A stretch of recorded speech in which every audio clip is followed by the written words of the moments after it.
ದೇಶದಲ್ಲೇ ಅತ್ಯುತ್ತಮ ಸರ್ಕಾರಿ ಶಾಲಾ ವ್ಯವಸ್ಥೆ ನಿರ್ಮಿಸಲು 8 ಕ್ರಮಗಳುಳ್ಳ 3 ವರ್ಷದ ಶಿಕ್ಷಣದ ಗ್ಯಾರಂಟಿ ಯೋಜನೆಯನ್ನ ಮುಖ್ಯಮಂತ್ರಿ ಸಿದ್ದರಾಮಯ್ಯ ನೇತೃತ್ವದ ರಾಜ್ಯ ಸರ್ಕಾರ ರೂಪಿಸಿದೆ. 50 ಲಕ್ಷಕ್ಕೂ ಹೆಚ್ಚು ಮಕ್ಕಳು ಸರ್ಕಾರಿ ಶಾಲೆಗೆ ಸೇರ್ಪಡೆಗೊಳ್ಳುವ ಗುರಿ ಹೊಂದಲಾಗಿದೆ. ಶಿಕ್ಷಣದ ಗ್ಯಾರಂಟಿ ಯೋಜನೆಯಡಿ ಅನುಷ್ಠಾನಗೊಳ್ಳಲಿರುವ 8 ಕ್ರಮಗಳನ್ನು ನೋಡುತ್ತಾ ಹೋಗೋಣ. ಗ್ಯಾರಂಟಿ 1. 5ನೇ ತರಗತಿವರೆಗೆ ತರಗತಿಗೊಬ್ಬರು ಹಾಗೂ 6ನೇ ತರಗತಿಯಿಂದ ವಿಷಯಕ್ಕೊಬ್ಬರಂತೆ ಶಿಕ್ಷಕರ ನೇಮಕ. ಗ್ಯಾರಂಟಿ 2. ಎಲ್ಲಾ ಶಾಲೆಗಳಲ್ಲೂ ಕನ್ನಡದ ಜೊತೆಗೆ ಇಂಗ್ಲಿಷ್ ಮಾಧ್ಯಮ ಲಭ್ಯ. ಇಂಗ್ಲಿಷ್ ಬೋಧನೆಗಾಗಿ ಶಿಕ್ಷಕರಿಗೆ ವಿಶೇಷ ತರಬೇತಿ. ಗ್ಯಾರಂಟಿ 3. ಕೆಪಿಎಸ್ ವಿದ್ಯಾರ್ಥಿಗಳಿಗೆ ಉಚಿತ ಸಾರಿಗೆ ವ್ಯವಸ್ಥೆ. ಗ್ಯಾರಂಟಿ 4.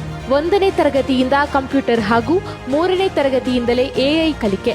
3 ವರ್ಷಗಳಲ್ಲಿ ಎಲ್ಲ ಕೆಪಿಎಸ್ ಶಾಲೆಗಳಿಗೆ ಕಂಪ್ಯೂಟರ್ ಶಿಕ್ಷಕರ ನೇಮಕ. ಗ್ಯಾರಂಟಿ 5. ಸಂಗೀತ, ಕಲೆ ಮತ್ತು ದೈಹಿಕ ಶಿಕ್ಷಣಕ್ಕೆ ಪ್ರತ್ಯೇಕ ಶಿಕ್ಷಕರ ನೇಮಕ. ಈ ವರ್ಷದಿಂದಲೇ ದೈಹಿಕ ಶಿಕ್ಷಕರ ಭರ್ತಿ ಆರಂಭ. ಗ್ಯಾರಂಟಿ 6. ಶಿಕ್ಷಕರು ಬೋಧನೆಗಷ್ಟೇ ಸೀಮಿತ. ಬೋಧನೆಯ ಹೊರತಾದ ಕೆಲಸಗಳಿಗೆ ಪ್ರತ್ಯೇಕ ಸಿಬ್ಬಂದಿಗಳ ನೇಮಕ. ಗ್ಯಾರಂಟಿ 7. ಮಗುವಿನ ಪ್ರಗತಿ ತಿಳಿಯಲು ಪಠ್ಯ ಆಧಾರಿತ ಮೌಲ್ಯಮಾಪನ ಮತ್ತು ಪ್ರತಿ ತಿಂಗಳಿಗೊಮ್ಮೆ ಕಡ್ಡಾಯ ಪೋಷಕರು ಶಿಕ್ಷಕರ ಸಭೆ.